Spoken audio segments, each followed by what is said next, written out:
সামাজিক নাটক জনমত তৈরি করে। নাটকের মাধ্যমে মঞ্চে তুলে ধরা হয় সমাজের ছবি। তাই আর শুধু শহরের গণ্ডিতেই বন্দী নয়, নাটকের প্রসার বেড়েছে জেলা শহর থেকে প্রত্যন্ত গ্রামেও। এক গুচ্ছ সামাজিক নাটক নিয়ে বীরভূমের যে গ্রামে উদযাপিত হলো দুদিন ব্যাপী নাট্য উৎসব, সেই গ্রামের নামটি আমোদপুর।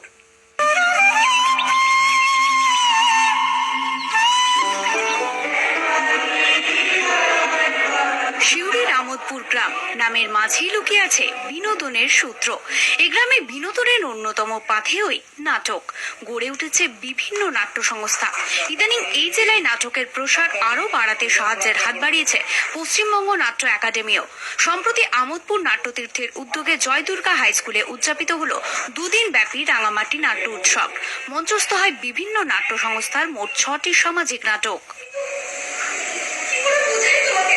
নাটকের প্রচার এবং প্রসারের সাথে দুদিন ধরে রাঙামাটি থিয়েটার ফেস্টিভ্যাল 2019 শুরু করেছি। আজকে আমাদের শেষ দিন। দুদিনে 6টি নাট্যদল, বীরভূম জেলার রাঙামাটি নাট্যদল, তারা এখানে অভিনয় করছে নাটক নিয়ে। আমাদের সহযোগিতা করেছেন পশ্চিমবঙ্গ নাট্য একাডেমি, আর্থিক সহযোগিতা করেছেন। মঞ্চস্থ হয় ইতিহাসের প্রেক্ষাপটে নাটক দহন।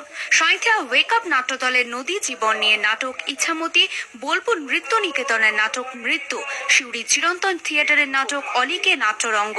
সম্বর্ধনা দেওয়া হয় জেলার বিশিষ্ট নাট্য ব্যক্তিত্ব মলয় ঘোষ ও দেবাশিস দত্তকে। নাটকের প্রসারে অগ্রণী ভূমিকা পালন করে এই ধরনের নাট্য উৎসব। অংশগ্রহণের সুযোগও পায় জেলার নবীন নাট্য প্রতিভারা। তাই আরও উৎসাহ যোগানো উচিত এই ধরনের উদ্যোগে মত জেলার বিশিষ্ট নাট্য ব্যক্তিত্বদের। কলকাতা টিভির জন্য মৃণালজিৎ গোস্বামীর রিপোর্ট। গ্রামের নামটি আমোদপুর।